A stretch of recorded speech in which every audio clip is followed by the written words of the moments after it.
certified patients ng Benkers Academy. Gagawa po tayo ngayon ng basket composting. Ano po ba ang basket composting? Ang basket composting ay isang paraan ng pagbubulok ng basura sa isang lalagyan. Una, lagyan natin ang lupa ang lalagyan.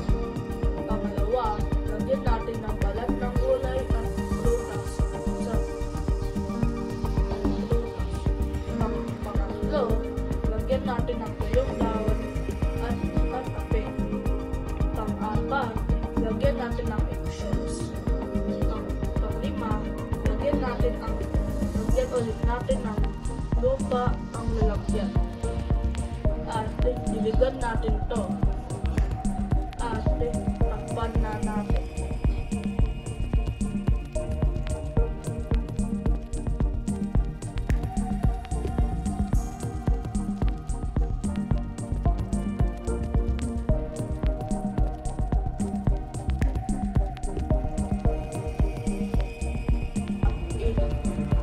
Dapat pala may butas ang lalagyan para may daluyan ang hangin.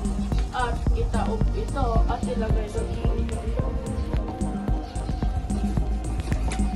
Tapos ng isang buwan, haluin natin ang lupa at nabubulok na bagay.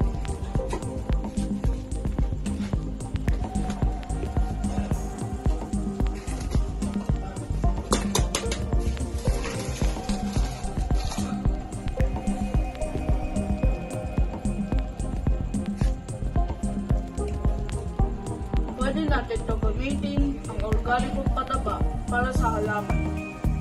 Tumutulong tayo sa kalikasan dahil nababawasan ng mga basura.